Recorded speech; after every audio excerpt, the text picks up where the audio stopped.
TMZ Soprano.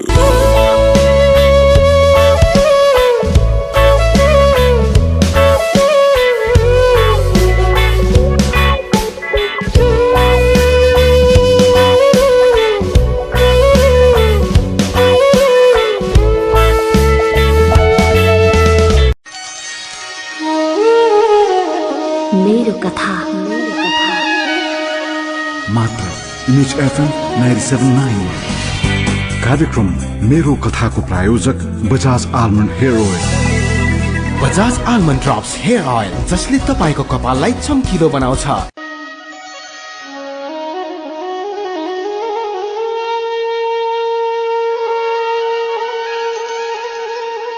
Dear कल्याण, ओढेर आस्थाका चुदरीहरू, छोपेर आफूलाई मायाका भुमरीहरूमा नितान्त खोज्दै हिँड्ने एउटा यात्रु हुँ म। जीवनका अनगिन्ती भूलहरूलाई सुधारमा परिणत गरेर जीवनका मूल्य र मान्यताहरूलाई खोज्दै खोज्दै निहाल्दै आफ्नो गन्तव्यतिर लम्कने एउटा यात्रु हुँ म। जीवन एउटा यात्रा हो भन्छन्, अचेल मलाई त्यस्तै लाग्न थालेको छ। यात्रामा भेटिने नयाँ नयाँ वातावरणहरू, नयाँ नयाँ अनुहारहरू र छुटेर जाने तिनै अनुहारका प्रतिबिम्बहरू जब मनभित्र बास बस्न आउँछन् तब लाग्छ जिन्दगी साँच्चीकै यात्रा हो। त्यही यात्राको कुरा गर्छु म डियर कल्याण आज। त्यही यात्राको कुरा सुनाउँछु म डियर कल्याण आज तपाईलाई। मनभित्र रहेका अनगिन्ती सोपानहरूलाई, मनभित्र रहेका अनगिन्ती सपनाहरूलाई आफूभित्र बाँड्दै, आफूभित्र लुटाउँदै हिँडिरहेको यो जीवनको पृथक कथाबाट म पनि अछुतो रहन सकेन डियर कल्याण। मेरो नाम प्रवीण विश्वकर्मा हो। विक्रम सम्वत 2044 सालको फागुन 18 गते मेरो जन्म धादिङको गजुरी नजिकै भएको हो। मेरो गाउँ असाध्यै राम्रो छ। मेरो परिवार ठूलो थियो। 3 जना दिदीहरू र 4 जना दाइहरू पछिको म घरको कान्छो छोरा थिए। मेरा बुबा आमाले अत्यन्तै दुःखदायी जिन्दगी बिताउनु भयो। धेरै सन्तान, आम्दानी केही पनि थिएन। त्यसमाथि समाजले अछुतो जात भनेर छुट्याइदिएको मेरो परिवारलाई अत्यन्तै कठिन थियो जीवनका ती दिनहरू गुजार्न, जसको कारण दाइ र दिदीहरूको पढाइ राम्रोसँग हुन सकेन डियर कल्याण। उहाँहरूले पढ्न सक्नु भएन। दाइ र दिदीहरू पुर्ख्यौली पेसामा आफूलाई आबद्ध गर्दै जानुभयो, अर्थात् बुबाको काममा।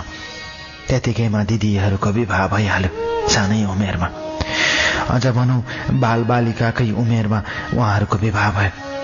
त्यसपछि दाइहरूले पनि आफ्नै किसिमले विवाह गर्दै जानुभयो। बुबाको आफ्नै दुःख थियो, आफ्नै समस्या थियो। त्योभन्दा पनि शिक्षाको कमी थियो परिवारमा। एउटा अशिक्षित परिवारमा जे हुन्छ त्यही भयो मेरो परिवारमा पनि। तर खै कुन्नी किन हो, सायद बुबालाई जिन्दगीमा महसुस भयो होला। त्यसैले बुबाले मलाई पढ्नमा धेरै जोड गर्नुभयो। बुबाले हमेसा भन्नुहुन्थ्यो, मेरो परिवारमा कसैले पढेन बाबु, तैँले पढेर देखाइदिए त। बुबाले यसै भन्नुहुन्थ्यो। कहिलेकाहीँ घरमा खानेकुरा हुँदैन थियो डियर कल्याण। घरभरि जाँड हुन्थ्यो, रक्सी चल्थ्यो, सुँगुर काटिन्थ्यो घरमा। फोहोर अस्तव्यस्त थियो मेरो घर। नढाँटेर भनौँ भने म बालापन हुँदा अत्यन्तै कठिन जिन्दगीका ती पलहरू बिताउँदै म स्कुल जान थालेँ।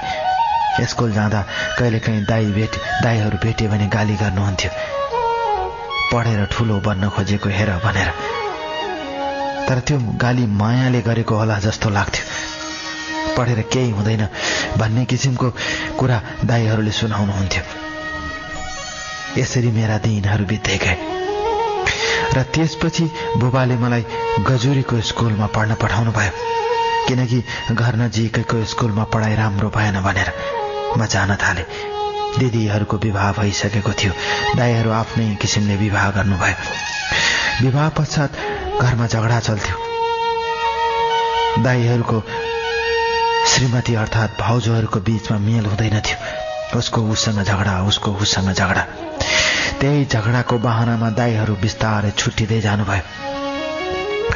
एकजना दाई नारायणघाट बजार आउनुभयो र त्यहीँ बसेर काम गर्नुभयो। त्यसै गरी अरू दाईहरू काठमाडौँतिर लाग्नुभयो। घरमा कोही हुँदैन थियो। मदेखि माथिको दाई मात्र हुनुहुन्थ्यो र दाई र भाउजू घरमा बस्थे। त्यही पनि साराका सारा काम गर्नु पर्थ्यो दाई र भाउजूले। मैले काम गरेन भनेर दाई र भाउजू असाध्यै रिसाउँथे, त्यो पनि रक्सी खाएको बेला। अरू बेला माया गर्नुहुन्थ्यो दाईले। नेपाली उखान नै छ, 12 छोरा 13 नाति, बुढाको धोक्रो काँधै माथि भने जस्तै थियो मेरो बुबाको जिन्दगी। त्यति धेरै सन्तान जन्माएर पनि मेरो बुबाको दुःखका दिनहरू त्यस्तै थिए।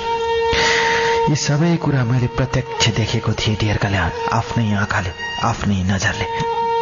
मेरो बालापना अत्यन्तै दुःखदायी थियो। मैले अघि अवगत गराइसकेँ। घरमा खाना हुँदैन थियो, कहिलेकाहीँ फोहोर हुन्थ्यो, भान्सा कोठाभरि फोहोर हुन्थ्यो र रक्सी बढी चल्थ्यो खानाभन्दा बढी।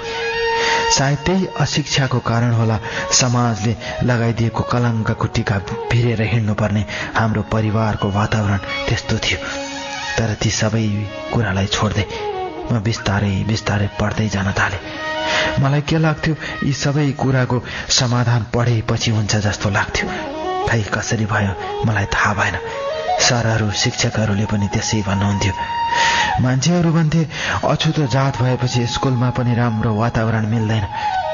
तर मेरो स्कुलमा मलाई राम्रो वातावरण मिल्थ्यो। सरहरूले माया गर्नुहुन्थ्यो। सरहरूले कक्षा कोठामा भन्नुहुन्थ्यो, यो संसारमा कुनै जात हुँदैन, जात भनेको 2वटा जात हो, महिला र पुरुष, सबैको रगत रातो हुन्छ भन्नुहुन्थ्यो। खुसी लाग्थ्यो।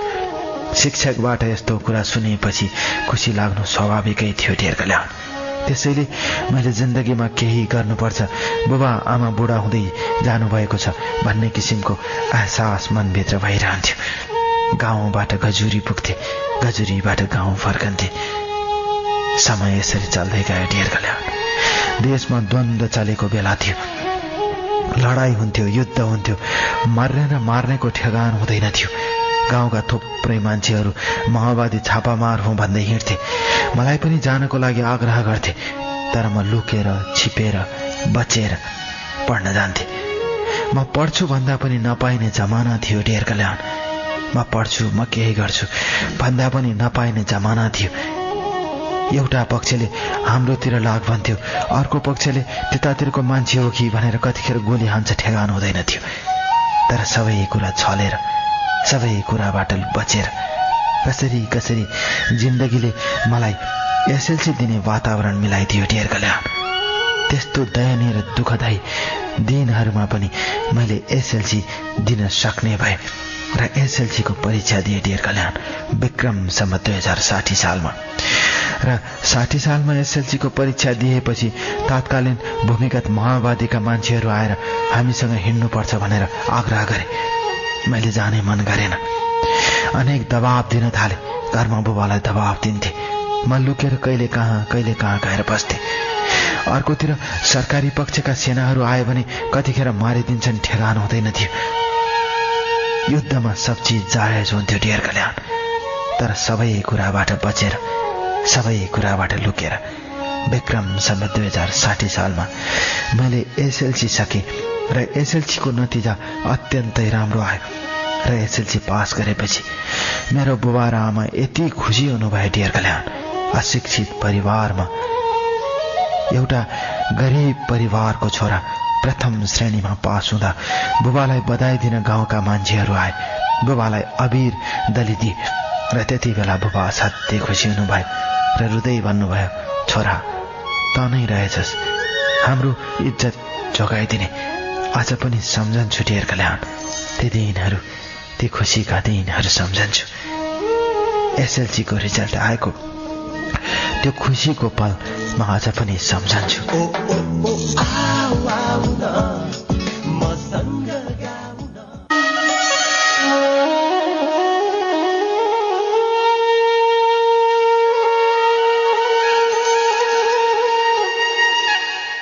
डियर कल्याण, उठाएर हत्केलामा जिन्दगीका प्रहरहरू, सुताएर जिन्दगीका मीठा सपनाका रहरहरू आफूभित्र कैद गर्दै, आफूभित्र शहीद जस्तै बाँच्नु पर्ने आफूभित्रको आत्मालाई आज म कहाँ पुर्याएर लिएर गए, अर्थात् कहाँसम्म लिएर गए मेरो मनको आत्मालाई म आज सुनाउँछु डियर कल्याण मेरो कथा।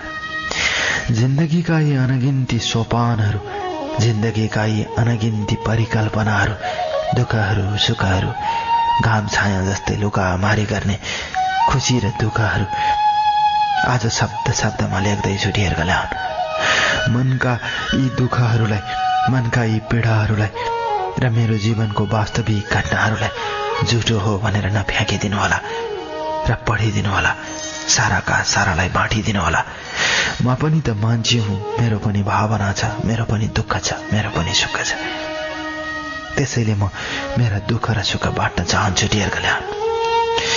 एसएलसी पछि मैले खजुरीमा पढ्न थालेँ। विक्रमसम्म 2063 साल पछि नेपालमा अलिकति शान्तिको वातावरण आयो र त्यति बेला मैले +2 लेभलको पढाइ सकेँ। अत्यन्तै दुःखदायी थिए ती दिनहरू डियर कल्याण। अझै सम्झन्छु म। एकातिर युद्धको चपेटाबाट बच्नुपर्ने, अर्कोतिर पढ्नुपर्ने, यी दुई जिन्दगीका धारहरूलाई लिएर अगाडि बढेपछि विक्रमसम्म 2063 सालसम्म आए म र त्यति बेला +2 लेभलको पढाइ सकेँ। बुबाको सहारा म नै थिएँ।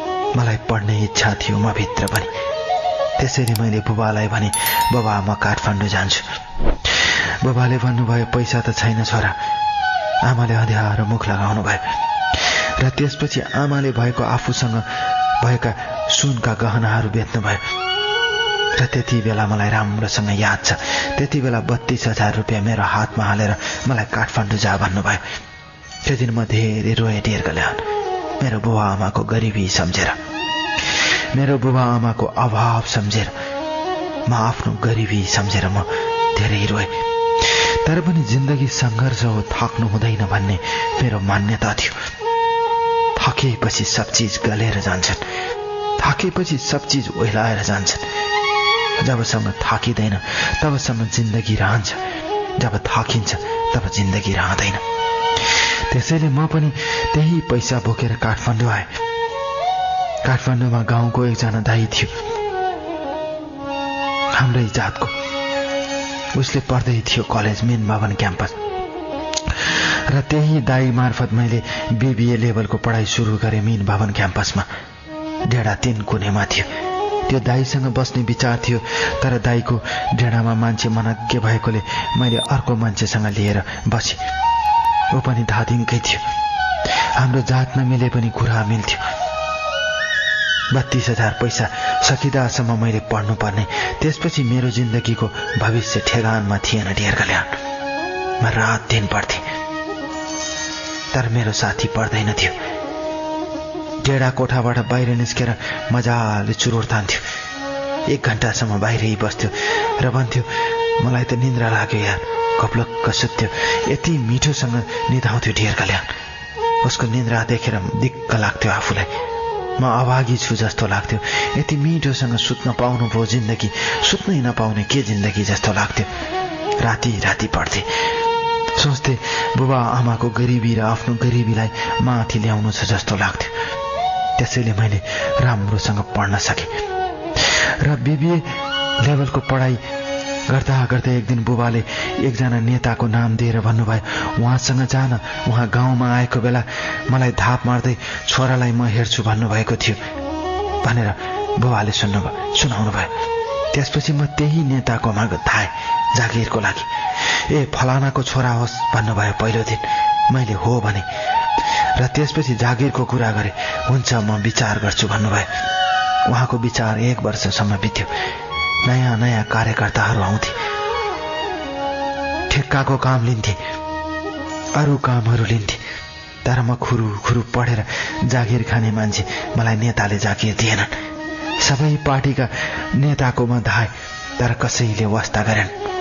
त्यसपछि एकजना धादिङको दाईकोमा गएर आफ्नो सबै दुःख बिसाए। बुबा आमाले दिनुभएको 32,000 सकियो दाई, म गरिबको छोरा, मेरो उद्धार गरिदिनुहोस् भने मैले। त्यसपछि त्यो दाइले प्रेसमा काम गर्नुहुन्थ्यो। उहाँले प्रेसमा काम मिलाइदिनु भयो। काम के थियो भने छापिएका पुस्तकका पानाहरूलाई मिलाएर फोल्ड गर्नुपर्ने र राख्नुपर्ने। मैले हुन्छ भने त्यसपछि काठमाडौँको असनभित्रको एउटा गल्लीमा मैले काम गर्ने अवसर पाएँ। रक्तकाली नजिकै थियो त्यो प्रेस र त्यही काम गर्ने अवसर पाएँ। मैले काम गर्न थालेँ। प्रेसमा धेरै किसिमका मान्छेहरू आउँथे। त्यति बेला भोटाइटीका मान्छेहरू आउँथे पुस्तक पसलबाट र उनीहरूसँग कुरा हुन्थ्यो। के गर्दैछौ भाइ भन्दा BBA लेभलको पढाइ गर्दैछु भन्दा छक्क पर्नुहुन्थ्यो। त्यतिकैमा एकजना दाइले भन्नुभयो, यहाँ बसेर हुँदैन, मेरो पसलमा काम गर्छौ। उहाँले त्यही भन्नुभयो, हिसाब किताब हेरिदिनु पर्छ। मैले हुन्छ भने त्यसपछि उहाँले मलाई लिएर भोटाइटी आउनुभयो। मैले कम्प्युटर पनि सिकेको थिएँ जसो तसो, र त्यसपछि मैले त्यहाँको हिसाब किताब मिलाइदिने र पसल हेर्न थालेँ। त्यो दाइ असाध्यै खुसी हुनुभयो मेरो काम देखेर। त्यसपछि कलेज जान्थे, ढेर कल्याण आउँथे। अलिअलि पैसा हुन्थ्यो, घरमा पनि पठाइदिन्थे। दायाँ बायाँ केही थाहा थिएन मलाई। काठमाडौँको धेरै ठाउँ नघुमेका ठाउँहरू थिए मेरो लागि। काठमाडौँ पनि मेरो लागि बिरानो थियो। क्याम्पस जाने, त्यसपछि काममा आउने, लगनशीलताका साथ काम गर्ने र घरमा गएर राति अबेरसम्म पढ्ने। कहिलेकाहीँ आँखा धसिएर काला हुन्थे। पसलको दाइले सोध्नुहुन्थ्यो, के भयो तिमीलाई भनेर। मैले भन्थे, अबेरसम्म पढे भनेर। दाइ छक्क पर्नुहुन्थ्यो र माया पनि गर्नुहुन्थ्यो, ढेर कल्याण। यसरी दिनहरू बित्दै गए। विक्रमसम्म 2066 सालको कुरा हो।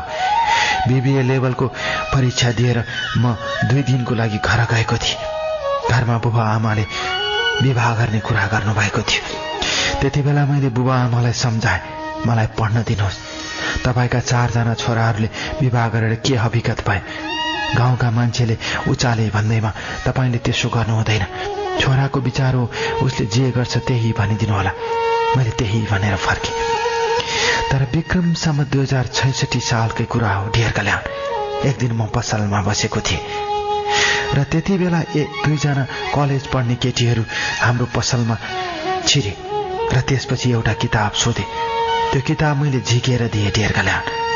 र त्यसपछि त्यो किताब लिएर गए उनीहरूले पैसा तिरेर। अर्को दिन त्यो मध्येको एकजना केटी आई र उसले त्यो किताब फिर्ता गर्दै भने, यो किताबका पानाहरू उल्टा छन् भनेर।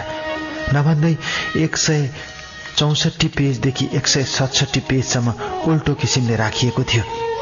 कहिलेकाहीँ सेटिङ गर्दा त्यो पाना उल्टो परेर कहिलेकाहीँ किताब त्यस्तो हुने गर्छ, ढेर कल्याण। र त्यसपछि त्यो केटीले आफ्नो परिचय दिए कुराकानीको क्रममा। उसले मेरो घर धादिङ भनेपछि कुराकानी भएको हो, ढेर कल्याण। उसको नाम वन्दना हो। वन्दनासँग त्यो दिन पहिलो पटक परिचय भयो। मैले आफ्नो नाम भने र त्यसपछि पसलको भिजिटिङ कार्ड दिए र ऊ गई। र त्यसपछि त्यसको चौथो दिन वन्दनाले फोन गरी र मेरो नाम सोधी र एकजना पसलमा काम गर्ने भाइले तपाईको फोन छ भने। मैले फोन उठाउन साथ, वन्दना, म वन्दना बोलेको, मलाई चिन्नु भएन भनेर उसले भने। मैले चिने, के छ हालखबर भनेर गफ गरेँ। धादिङ कहिले जाने भने। अनि त्यति बेला उसले एउटा प्रश्न गरी, तपाईँ कहिले जाने भनेर। मेरो ठेगान छैन भने। र त्यसपछि हाम्रो फोनमा कुरा हुने क्रम बन्द भयो। त्यसको करिब 3 महिनापछि फेरि ऊ किताब किन्न आई। त्यो बेला पनि अलिकति परिचय भयो र त्यति बेला उसले मेरो बारेमा अलिकति सोधी। घर जानुभएको छैन भनेर। म त अहिलेसम्म गएको छैन भने। 6 महिनासम्म पनि घर नजानु भएको भनेर उसले प्रश्न गरे, ढेर कल्याण। त्यसपछि मैले पनि उसलाई सोध्न थालेँ। अचानक त्यो दिन उसले मेरो मोबाइल नम्बर मागी। किन मागी थाहै भएन। मैले मोबाइल नम्बर दिएँ र मैले उसको पनि मोबाइल नम्बर लिएँ। कहिलेकाहीँ किताबहरूको आवश्यक पऱ्यो भने म फोन गर्छु भनेर उसले मेरो नम्बर मागेकी थिए, अरू कारणले होइन। तर समय बित्दै गयो। त्यो सालको दशैंको शुभकामना उसले टेक्स्ट गरेर पठाई डियर कल्याण मेरो मोबाइलमा। मैले पनि पठाएँ। त्यसपछि बिस्तारै बिस्तारै हाम्रो कुराकानी हुन थाल्यो मोबाइल मार्फत। म सुनाउँदै जान्छु डियर कल्याण मेरो कथा, मेरो जिन्दगीको कथा आज म सुनाउँछु तपाईलाई। बस तपाईलाई माया गर्ने बानी।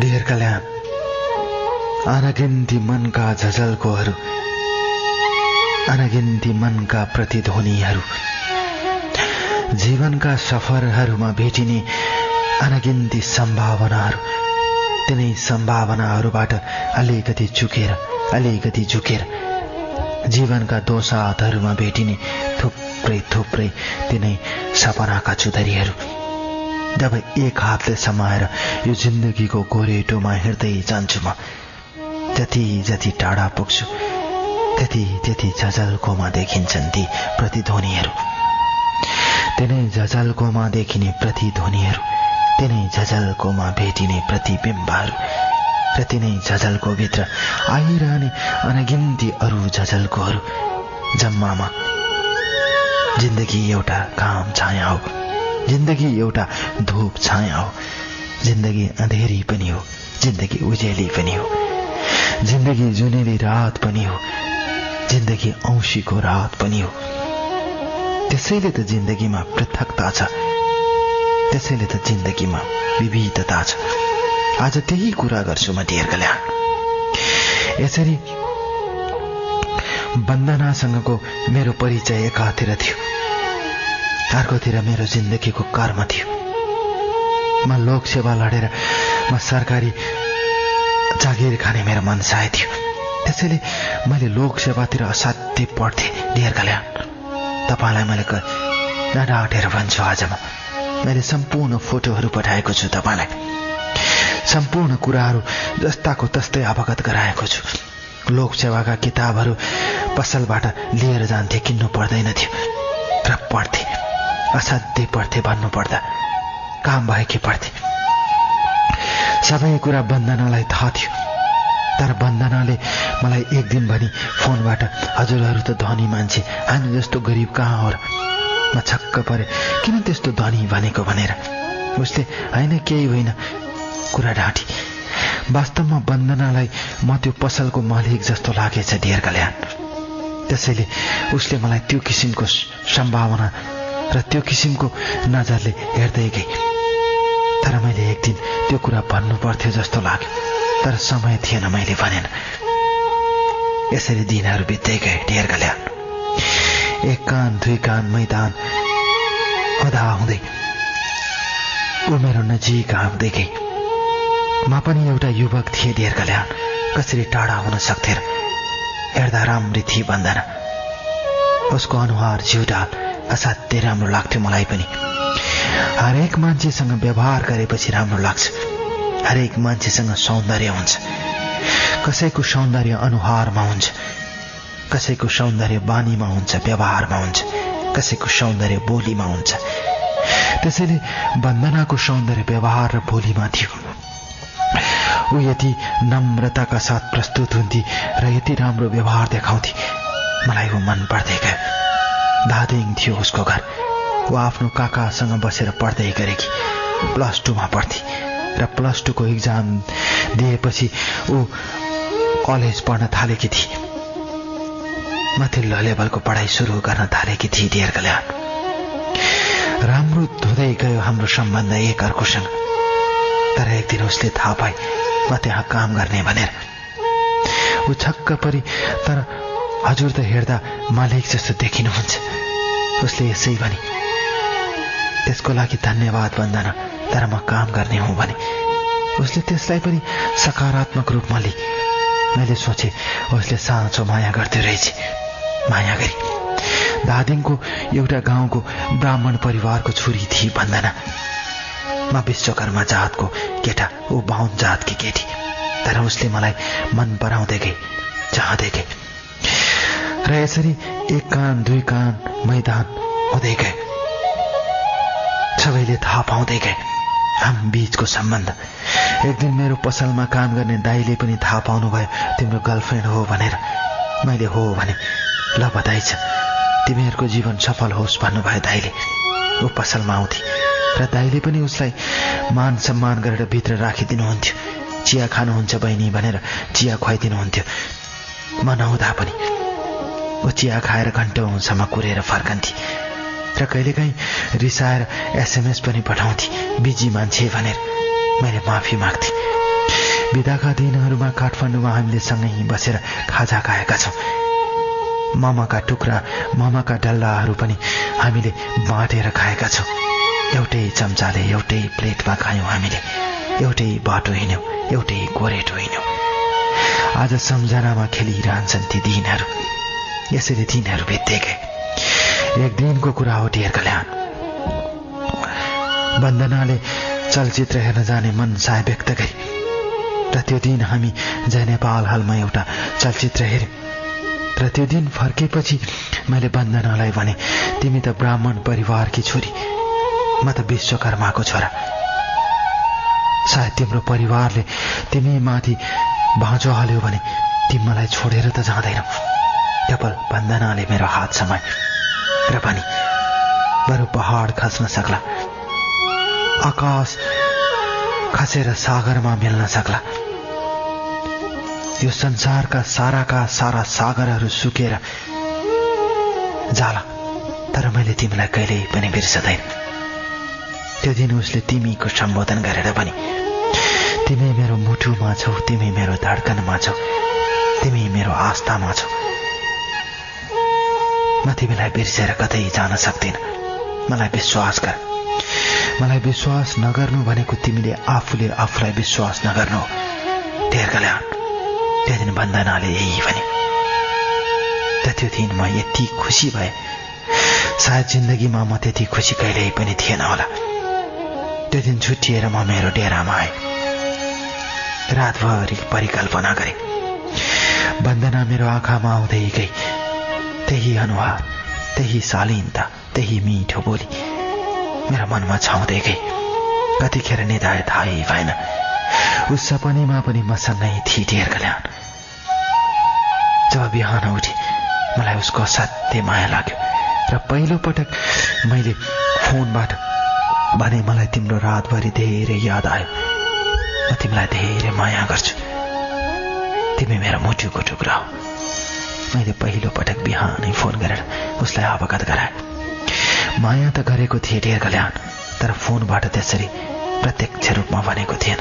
मैले दिल खोलेर भने र भने, तिमी मेरो मनको टुक्रा हो, तिमी मनभित्रको चाँदनी हो, तिमी मेरो हो, बस मेरो।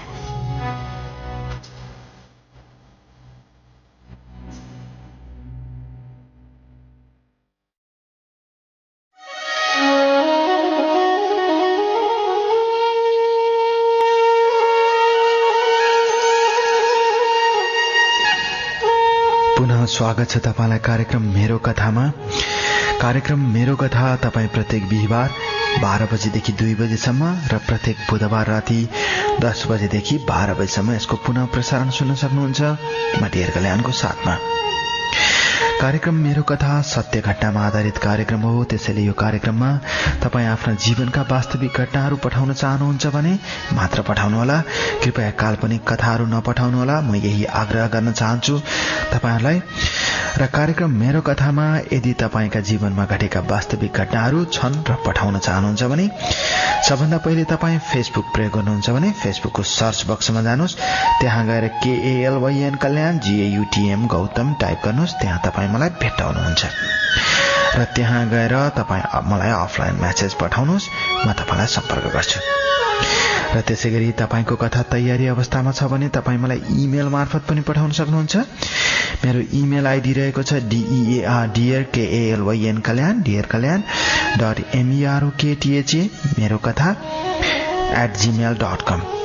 र त्यसै गरी तपाईँ आफ्नो हस्ताक्षरद्वारा लेखेका कथाहरू छन् भने तपाईँ मलाई फेसबुक र इमेल मार्फत सम्पर्क गर्नुहोला। म तपाईँलाई ठेगाना उपलब्ध गराउनेछु, मेरो ठेगाना। यो त भयो कार्यक्रम मेरो कथामा आफ्ना जीवनका वास्तविक घटनाहरू कसरी पठाउने भन्ने बारेको जानकारी।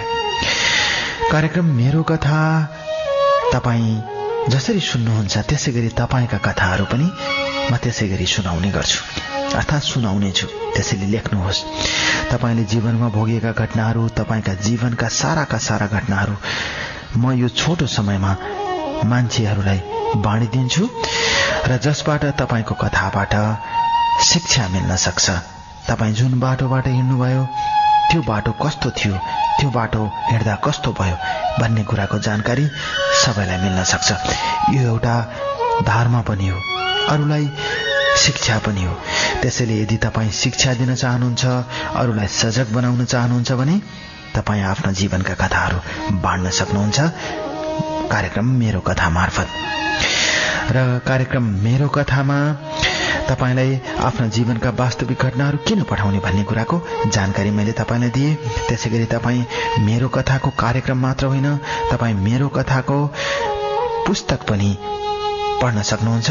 यदि तपाईले प्राप्त गर्नु सक्नु भएको छ भने छैन भने मेरो कथा भाग 3 पुस्तक पनि बजारमा आएको छ। यदि तपाईले प्राप्त गर्नु सक्नु भएको छैन भने भोटाहेटी स्थित काठमाडौँको भोटाहेटी स्थित एमके बुक्समा गएर लिन सक्नुहुन्छ। फेरि पनि जानकारी गराउँछु, काठमाडौँको भोटाहेटी स्थित एमके बुक्समा गएर तपाईँ कार्यक्रम मेरो कथाको पुस्तकको रूपमा अर्थात् मेरो कथा भाग 3 पुस्तक प्राप्त गर्न सक्नुहुन्छ। त्यसैगरी भाग 2 र भाग 1 पनि तपाईँ त्यहाँ पाउन सक्नुहुन्छ काठमाडौँको भोटाहेटी स्थित एमके बुक्समा। यो त भयो कार्यक्रम मेरो कथा र मेरो कथा पुस्तकको बारेमा जानकारी। कहाँ हुनुहुन्छ, कस्तो हुनुहुन्छ, के गरिरहनु भएको छ, म फेरि तपाईलाई यो कार्यक्रम मार्फत सोध्न चाहन्छु। दुःखमा हुनुहुन्छ कि सुखमा हुनुहुन्छ, जहाँ रहे पनि, जस्तो रहे पनि, जसरी रहे पनि दुःखलाई साथी बनाउनुहोस्। दुःख त साथी हो, दुःखलाई साथी बनाउन सक्नुभयो भने तपाईँ जीवनको सफलतामा अवश्य पुग्नुहुन्छ। दुःखदेखि नभाग्नुहोस्। दुःख र सुख शेखाका 2 पाटो हुन्। आज तपाईसँग दुःख छ, भोलि फेरि सुख आउँछ। हामीलाई लाग्छ सुख कहिल्यै पनि आउँदैन, तर आउँछ। प्रतीक्षा गर्न सक्नुपर्छ। त्यही हो जिन्दगीको रहस्य।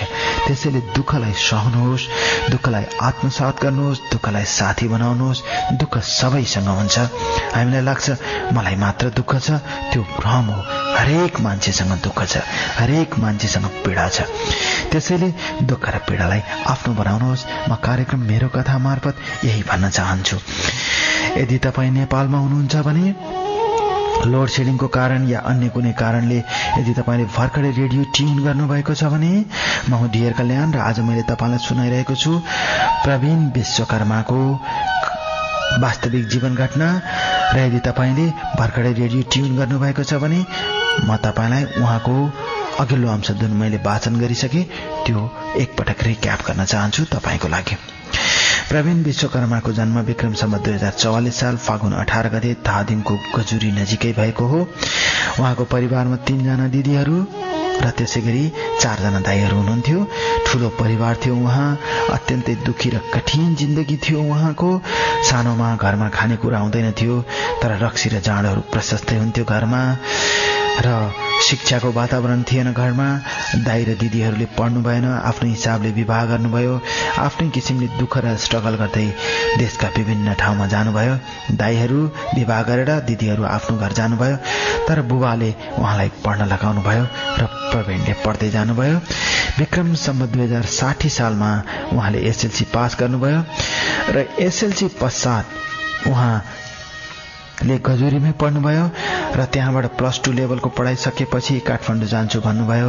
उहाँको आमाले आफ्नो हातमा भएको सुनको चुरा बेचेर उहाँलाई अलिकति पैसा दिएर काठमाडौँ पठाउनु भयो र काठमाडौँको मिन भवन क्याम्पसमा पढ्न थाल्नुभयो। उहाँले त्यहाँ पढ्दै जाँदा र घरबाट ल्याएको पैसा केही महिनामै सकियो र त्यसपछि उहाँले जागिर खोज्न जानुभयो। विभिन्न नेताहरूकोमा पुग्नुभयो। नेताहरूले आश्वासन दिए हुन्छ मात्र भने, पक्का हुन्छ भने, तर कहीँ पनि नभएपछि उहाँ एकजना दाइकोमा जानुभयो र त्यो दाइले प्रेसमा काम गर्नुहुन्थ्यो। त्यसपछि उहाँ प्रेसमा काम पाउनुभयो, किताबका पानाहरू फोल्ड गरेर राख्ने। र त्यसपछि बिस्तारै बिस्तारै त्यहाँ काम गर्दै पढ्दै जाँदा त्यहाँ भोटाइटीको एउटा पुस्तक पसलबाट आउने एकजना पुस्तक पसलको मालिकले उहाँलाई आफ्नो पुस्तक पसलमा काम गर्न आग्रह गर्नुभयो, किनकि उहाँ त्यति बेला बीबीएस लेभलमा पढ्दै हुनुहुन्थ्यो र उहाँ त्यहाँ जानुभयो, हिसाब किताब हेरिदिनुहुन्थ्यो, सम्पूर्ण कुराहरू गरिदिनुहुन्थ्यो र पसलको जिम्मा पनि लिनुहुन्थ्यो। त्यसै क्रममा वन्दना नाम गरेको एकजना छात्रा किताब किन्न आइन्। उनको घर पनि धादिङ थियो। दुवैजनाको बीचमा कुरा हुँदै गएपछि दुवैको सामिप्यता बढ्दै गयो र दुवैले एकअर्कालाई मन पराउँदै जानुभयो। र त्यसै क्रममा एक दिन प्रवीणले भन्नुभयो, म तल्लो जातको मान्छे, म विश्वकर्माको मान्छे, तिमी बाहुन जातको छोरी, तिम्रो परिवारले भाँजो हाल्यो भने हाम्रो मायामा सायद तिमीले मलाई अस्वीकार गर्छौ होला भन्दा वन्दनाले भन्नुभयो, तिमी मेरो मुटुको टुक्रा हो, म तिमीलाई छोडेर जाँदैन। त्यसपछि उहाँ वन्दनाको मायामा डुब्दै जानुभयो।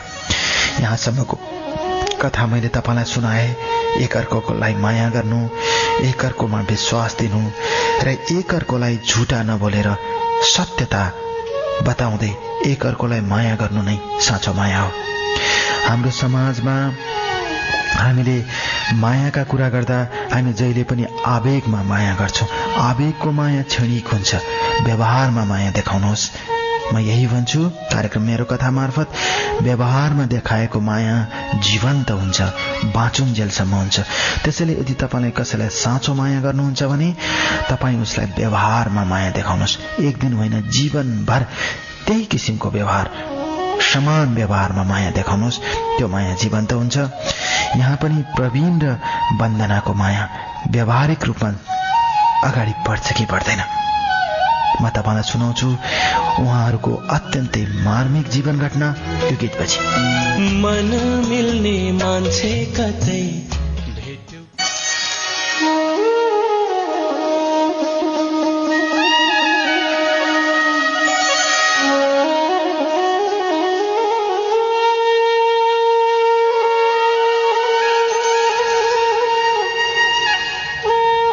ढेर गल्यान मनका अनगिन्ती भावनाहरूबाट निस्किएका यी शब्दहरू, दुःखका र अँधेरी रातका जस्ता लाग्ने यी मेरा शब्दहरू जब उजेलीमा परिणत हुन्छन् तब पनि अँधेरो जस्तै लाग्छ। ढेर कल्याण, सायद जिन्दगीमा अँधेरोबाट हिँडिरहनेहरूलाई उज्यालो मन पर्दैन होला। सायद उज्यालोमा हिँडिरहनेहरूलाई जसो गरी अँध्यारो मन पर्दैन। यी जीवनका अनगिन्ती रूपहरू र प्रारूपहरूभित्र जब म आफूलाई खोज्दै हिँड्छु, शिला खोजे जस्तै खोज्छु मेरो प्रतिबिम्ब कहाँ छ भनेर। उदास उदास जीवनका गोरेटोहरूमा, उजाड उजाड जीवनका भन्ज्याङहरूमा जब मेरा ती प्रतिबिम्बहरू भेट्छु, अतीतका स्नेहहरू, अतीतका मायाहरू, अतीतका भावनाहरू, तब शिला खोजे जस्तै आफ्नो जिन्दगी आफै भित्र खोज्न मन लाग्छ। कहिलेकाहीँ भेटाउँदैन म जिन्दगीलाई आफूभित्र, र कैदमा कतै छुटिसकेका मेरा जिन्दगीलाई सिक्रेले बाँधेर, साङ्लोले कसेर घिसार्दै घिसार्दै दो बाटोमा ल्याउँछु र लेख्छु शब्द शब्दमा। ढेर कल्याण, जब शब्दमा लेख्छु तब ढेर कल्याण तपाईँ मेरो अगाडि आउनुहुन्छ कल्पनामा र मलाई ठुलो ठुलो हेरिरहनुहुन्छ। मलाई धेरै पटक त्यस्तै आवाज भयो। ढेर कल्याण, नदेखे पनि, नभेटे पनि, नभोले पनि किन तपाईँ मलाई आफ्नो जस्तो लाग्यो? ढेर कल्याण, मलाई थाहा छैन। किन तपाईँ मेरो मुटुको टुक्रा जस्तो लाग्यो? मलाई थाहा छैन। मान्छेका दुःखहरू पढ्ने तपाईँलाई मुरी मुरी धन्यवाद दिन मन लाग्छ। मान्छेका दुःखहरू पढेर बाँडिदिने तपाईँलाई लाखौं लाख धन्यवाद दिन मन लाग्छ। भेट्न त सकिनँ मैले तपाईँलाई, तर शब्दबाट भेटिरहेको छु। मनको मझेरीमा बस्नु भएको छ ढेर कल्याण तपाईँ मेरो, मुटुभित्र बस्नु भएको छ तपाईँ मेरो, मुटुमा समाहित हुनुहुन्छ तपाईँ मेरो। त्यसैले आज दिल खोलेर लेख्दैछु। नचिनेको, नजानेको, नभेटेको मान्छेसँग पनि यति आत्मीयता हुन्छ कि शब्द शब्दमा तपाईँसँग बोलिरहेको जस्तो लागिरहेको छ यतिखेर। ढेर कल्याण, मलाई म लेखिरहेको छु मेरो कथा। यसरी मैले वन्दनालाई आफ्नो बनाएँ। मेरो अगाडि जिन्दगीको ठूलो पहाड थियो। उसलाई पाउनु त थिँदै थियो, तर त्योभन्दा अगाडि म सफल हुनु थियो। त्यसैले रात दिन पर्थ्यो। त्यति बेलाको कुरा हो डियर कल्याण। लोकसेवाका विभिन्न किसिमका पदहरू निस्किरहन्थे। कतिपय पदहरू पढाइको कारणले छोड्न थाल्थे। त्यत्तिकैमा अर्थ मन्त्रालयले एउटा सानो पदको लागि लोकसेवा मार्फत विज्ञापन गर्यो र मैले त्यसमा पढ्न मनसाय व्यक्त गरेँ र वन्दनासँग कुरा गरेँ। उसले पनि पढ्दा हुन्छ भनेर जवाब दिए र त्यसपछि म पढ्न थालेँ। कहिलेकाहीँ वन्दना मेरो कोठामा आउँथे। साँचो माया थियो। हातभरि फलफुल बोकेर ल्याउँथे। मैले गाली गर्थेँ, तिमी पढ्ने केटी के गरेकी यस्ती। ऊ आउँथे, खाना बनाइदिन्थे, खाना पकाएर जान्थे, कहिलेकाहीँ खाएर जान्थे। सबै कुरा जस्ताको तस्तै मिलाइदिन्थे। केटा मान्छे अलि फोहोरी हुन्छन् भनेर गाली गर्थे। म हाँस्थेँ। लुगाहरू समेत धोइदिन्थे। एक दिन घरबेटीले प्रश्न गरी को हो भनेर। उसले भने उनीहरूलाई के मतलब हाम्रो कुराको, मेरो बहिनी हो भनिदिनु। मैले त्यसै भनिदिएँ। एक दिन घरबेटी बुबाले सोध्नुभयो, तिम्रो बहिनी अचेल आउँदैन भनेर। मैले प्रश्न गरेँ, किन भनेर। होइन, यत्तिकै सोधेको भनेर जवाब दिनुभयो। अर्काको बारेमा चियो चर्चो गर्ने नेपाली समाज, अर्काको बारेमा बढी जान्न बुझ्न खोज्ने हाम्रो नेपाली समाज आफूलाई बिर्सन्छ, आफ्नो बारेमा खोज्दैन। मलाई पनि त्यसै भयो डियर कल्याण। र त्यसपछि वन्दना कहिले काहीँ आउँथे, मेरो पढाइ नबिग्रियोस् भनेर। नभन्दै मैले लोकसेवा दिएँ, परीक्षा पास गरेँ र त्यसपछि अन्तर्वार्तामा पास भए डियर कल्याण। त्यसपछि म अर्थ मन्त्रालय अन्तर्गतको एउटा शाखामा जागिर गर्न थालेँ। वन्दना यति खुसी भए डियर कल्याण। उसको आँखामा खुसीका आँसु झल्किन्थ्यो। उसले मैले असल साथी पाए जस्तो लाग्थ्यो। मलाई पनि त्यस्तै लाग्थ्यो। यसरी हाम्रो माया एक कान दुई कान मैदान हुँदै अगाडि बढ्दै गयो। त्यसपछि उसको घरमा विवाहको कुरा चलेछ डियर कल्याण। जसको घरमा पनि चल्छ। केटा राम्रो केटा, अस्ट्रेलियाबाट आएको केटा, विदेश लैजान्छ, विदेशमा राम्रो हुन्छ। नाना किसिमका सपनाहरू बुनिदिए परिवारले। र त्यसपछि पनि वन्दनालाई अनेक किसिमका कुराहरू सुनाउन थाले। त्यही बीचमा कसैले मसँग भएको सम्बन्ध उसको परिवारमा पुर्याइदियो। त्यसपछि डियर कल्याण अनगिन्ती ताना बानाहरू बुनिन थाले। त्यसपछि वन्दनालाई काठमाडौँ आउन रोक लगाइयो। उसलाई धादिङमै राखियो। म सुनाउँछु आज तपाईँलाई मेरो कथा। केटा राम्रो छ, विवाह गर भनेर दबाब दिन थालियो। केटी मान्छे न हो डियर कल्याण। सपना त सबैका हुन्छन्। काठमाडौँको धुलो भन्दा अस्ट्रेलियाको सहर राम्रो लाग्नु स्वाभाविकै थियो। त्यसमाथि पनि मेरो कुरा। त्यसपछि मोबाइल उसलाई गर्न दिएनछ। म सुनाउँछु आज डियर कल्याण तपाईँलाई मेरो कथा। फोनबाट कुरा गर्न नपाएपछि म विक्षिप्त हुन थालेँ। रातभरि निद्रा लाग्दैन थियो, याद आइरहन्थ्यो। त्यसपछि एउटा गाउँको दाई मार्फत खबर पठाए, तर त्यो दाईले उल्टा कुरा लगिदिनु भएछ। उसँग हिँड्छे भने कुराहरू जब घरमा पुग्यो, उसको दाईले वन्दनालाई मार्ने धम्की दिनुभएछ। त्योसँग विवाह गरिस् भनेर। वन्दना घरमै बस्न थाली। र एकपटक मैले जसो पर्ला जे पर्ला भनेर लगातार उसको मोबाइलमा फोन गरेँ। र उसको मोबाइलमा फोन गरेपछि 14औं पटकको कुरा हो। त्यति बेला फोन उठ्यो। 14 पटक फोन गरेपछि फोन उठ्यो। त्यसको दाइले उठाउनु भयो। मैले यताबाट नम्रताका साथ भने, को बोल्नु भएको होला हजुर? म वन्दनासँग कुरा गर्न सक्छु भनेर। त्यसपछि त्यो दाइले तँको होस् भनेर प्रश्न गर्नुभयो, तँको सम्बोधन गर्नुभयो। मैले सबै कुरा जस्ताको तस्तै भनिदिएँ। र त्यसपछि उहाँले मलाई यति धेरै गाली गर्नुभयो डियर कल्याण। तथा नाम गाली गर्नुभयो। त फलानाको छोरा होइनस्, त यस्तो होइनस्, उस्तो होइनस्, ब्राह्मणको छोरी ताक्ने, यसो गर्छु उसो गर्छु भनेर दाइले गाली गर्नुभयो। मैले चुपचाप सुनिरहेँ। मसँग सुन्नु बाहेकहरू के थियो र ढेर गल्यान? मैले कम्नु बाहेकहरू के थियो र? मैले सुनिरहेँ चुपचाप सुनिरहेँ, बस सुनिरहेँ।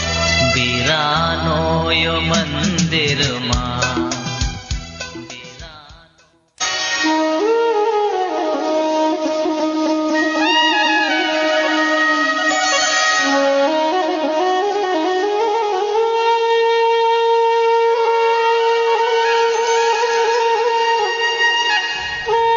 ढेर गल्यान। सम्झनामा अट्न नसकेका अनगिन्ती प्रारूपहरूका कुरा गरे मैले। सम्झनामा कतै भुल्न नसकेका अतीत र आगतका कुरा गरे मैले ढेर गल्यान। तर जिन्दगीमा आउने समस्याहरू कति विकराल हुन्छन् भन्ने कुरा कसरी थाहा पाउनु? यसरी उहाँको वन्दनाको दाइले मलाई तथानाम गाली गर्नुभयो। मैले चुपचाप सहे। पढे लेखेको मान्छेले त्यस्तो गर्दैन थियो। उहाँ कलेज पढाउने मान्छे, उहाँले किन त्यसरी गाली गर्नुभयो मलाई थाहै भएन। म पनि एउटा पढे लेखेको मान्छे, उहाँ पनि पढे लेखेको मान्छे, मलाई त्यसरी गाली गर्नु हुँदैन थियो। मैले चुपचाप सहे। दिनहरू बित्दै गए। वन्दनासँगको सम्बन्ध अधुरो थियो, अपुरो थियो। समय बित्दै गयो। उदास हुन्थे। घरबाट विवाहको कुरा आइरहन्थ्यो, किनभने मेरो सबै कुरा देख्ने बुझ्ने मान्छेहरूले आफ्नो छोरी दिन चाहन्थे। आफ्नै समानताका कुराहरूमा हाम्रै जात, हाम्रै रीतिरिवाज र परम्परा मान्ने परिवारबाट थुप्रै विवाहका सम्बन्धहरू आउँथे। मैले सोचे अब मैले त्यसै गर्नुपर्छ, अब मैले वन्दनालाई बोल्नुपर्छ। तर सक्दो रहेनछ ढेर गल्यान, सकिदो रहेनछ यस्तो कुरा। मनभित्र कोही बसेपछि निकालेर फ्याँक्न गाह्रो हुँदो रहेछ। मनभित्र कोही आइसकेपछि निकालेर हटाउन गाह्रो हुँदो रहेछ। मलाई पनि साह्रै गाह्रो हुन्थ्यो। काल्पन्थे, रुन्थे, दिनरात तडपन्थे। कोही थियो मलाई माया गर्ने। मलाई भन्थ्यो बरु सागरहरू सुकेर जालान्, पहाडहरू पल्टेलान्, आकाश खसेर धरतीसँग मिल्ला। तर मैले तिमीलाई बिर्सन सक्दिनँ भनेका शब्दहरू सम्झन्थे ढेर गल्यान, अनि आँखाबाट आँसु झर्थ्यो। तर कता कता आशाको त्यान्द्रो हुन्थ्यो। कुनै न कुनै दिन त मलाई आउँछ भेट्न जस्तो लाग्थ्यो। समय गुज्रदै गयो। 68 सालको कुरा हो ढेर गल्यान। भदौ महिनाको 25 गते वन्दनाले मलाई फोन गरी ल्यान्डलाइनबाट। मैले फोन उठाएँ र त्यति बेला अचानक उसले फोनमा रुँदै भने मलाई माफ गरिदिनु। दाइले जे जस्तो गाली गरे पनि म बिर्सन सकेको छैन। पारिवारिक दबावमा छु। केटा यहीँ धादिङ भेट्न आयो। मैले केटालाई भेटेर सबै कुरा पनि दिएको छु। मेरो प्रेमी छ भनेर चिन्ता नगर्नु। ऊ एउटा पढे लेखेको केटा हो। उसले पनि बुझ्छ। अस्ट्रेलियामा बस्ने केटा। मभन्दा 15 वर्षको उमेर जेठो केटासँग म कसरी विवाह गरौँ? म गर्दिनँ प्रवीण। मेरो तिमी नै हो। म तिमीलाई माया गर्छु। म समस्याको समाधान गरेर निस्कन्छु। चिन्ता नगर। राम्रोसँग काम गर्नु, मन्दोधार नगर्नु भनेर उसले फोन गरी ढेर गल्यान। त्यो दिन उसको माया देखेर मेरो आँखाबाट आँसु झर्यो। साँच्चीकै माया रहेछ उसको जस्तो लाग्यो। त्यसको करिब 7औं दिनपछि,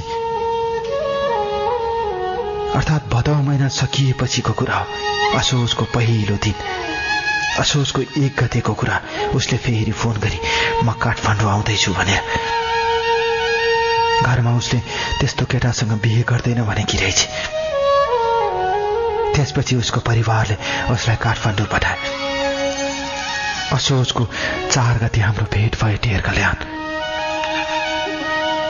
म आज सुनाउँछु तपाईँलाई मेरो साँचो कथा। विक्रम सम्वत 2068 सालको असोज 4 गते हाम्रो भेट सुन्दारामा भयो। भेट्न साथ उसले मलाई अगालो मारी र भक्कानेर रोई। बाटोमा हिँड्ने मान्छेहरू छक्क परे किन रोएकी होले भनेर। ऊ मसँग रोई, मसँग माफी मागी। मैले तडपाएर राखेँ भनेर, तर म मेरो समस्यालाई आफै समाधान गरेर गएँ। मैले केटालाई सबै कुरा भनिदिए। केटाले मन्जुर गरेर मलाई विवाह गरेन र त्योभन्दा पनि 15 वर्ष जेठो केटासँग म जान सकिन। हेर्दा अझ बुढो लाग्थ्यो। म कसरी जाउँ? उमेर पनि त मिल्नुपर्छ। उसले त्यसै पनि ढेर गल्यान। त्यति बेला मैले सम्झाएँ, उमेरको कुरा होइन, मान्छेको विचार मिल्नुपर्छ भन्ने कुरा सम्झाएँ। मलाई विचार मिल्नु जरुरी छैन भने उसले, र त्यसपछि उसले त्यही नै भने, अब म तिमीसँग जान्छु, मलाई कहीँ लिएर जाऊ, मेरो परिवारले खोज्नेछ। त्यसपछि मैले उसलाई चाबी दिए र मेरो कोठामा जाऊ भनेर भने। ऊ मेरो कोठामा गए। त्यति बेला म सोल्टी मोडमा बस्थे डियर कल्याण। मेरो अफिस अर्थ मन्त्रालयमै थियो। म अर्थ मन्त्रालयभित्र छिरे र ऊ कोठामा गई र त्यहीँ बसी। 1 दिन 2 दिन उसको खोजी भएन। तेस्रो दिन मलाई फोन आयो उसको घरबाट, तर मैले केही भन्नै सकिनँ। मैले फोनमा कुरै गरेन, म बोल्न चाहँदैन भने। त्यसपछि त्यो दिन बेलुका हामी हाम्रो डेराबाट निस्क्यौँ र त्यसपछि हामी पोखरा गयौँ र पोखराको मन्दिरमा मैले उसलाई विवाह गरेँ। 1-2 जना पोखराका साथीहरू थिए, त्यति मात्र हो। त्यो पनि त्यही भेटिएका अर्थ मन्त्रालयकै साथीहरू थिए। मैले सिन्दुर लगाइदिएँ। फोटो पनि पठाएको छु डियर कल्याण। त्यही फोटोहरू हुन् विवाहको। हाम्रो विवाहमा कोही पनि थिएन। करिब 1 हप्तापछि हामी काठमाडौँ फर्क्यौँ र काठमाडौँमा आएर विधिवत रूपमा विवाह दर्ता गर्यौँ। त्यसपछि परिवारले हामीलाई खोज्न सकेन र त्यसपछि हामी त्यहीँ बस्न थाल्यौँ। उसको दाइले फेरि तथानाम गाली गरेर खबर पठाउनु भएछ, मेरो छोरी मरी भनेर, अर्थात् मेरो बहिनी मरी भनेर। बुबा आमाले केही भन्नु भएन। दाइ र दिदीहरूले तथानाम गाली गर्नुभयो मलाई।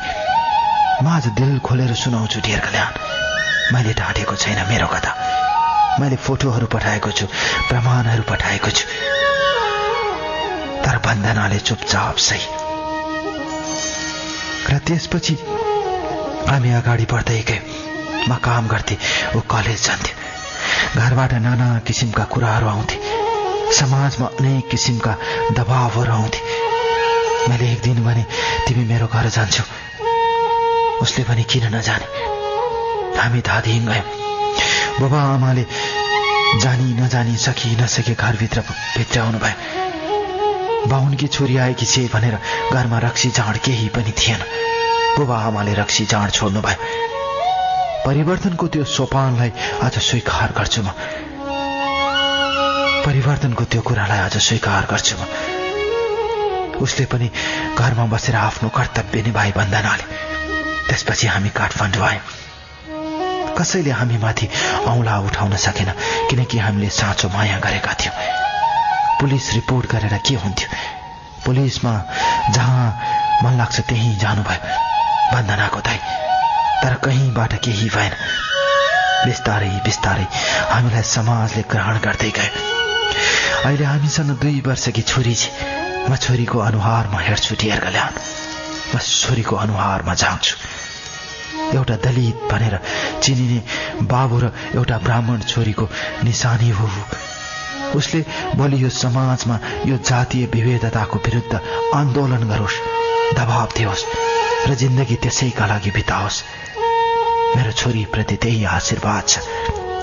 र समाजमा रहेका बुद्धिजीवीहरू, अग्रजहरू, जान्ने सुन्नेहरूलाई म यही भन्न चाहन्छु, हामीले गल्ती गर्यौँ भने भन्नुहोस्, हामी फाँसीमा चढ्न तयार छौँ। हामीले गल्ती गरेका छौँ भने भन्नुहोस्, हामी आजीवन जेल जान तयार छौँ। तर एउटा जातको नाममा एउटा दलितको नाममा हामीलाई समाजले जुन किसिमको कलंक र अपमान गर्यो, त्यसको उपचार कहाँ हुन्छ, त्यसको न्याय कहाँ हुन्छ, हामीलाई बताइदिनुहोस्। हामीले कुनै अपराध गरेनौं, एकअर्कोलाई माया गरेका छौं। माया गर्नु पाप हो भने यो संसारको सृष्टि कसरी हुन्छ? हामीले त साँचो माया गरेका हौं।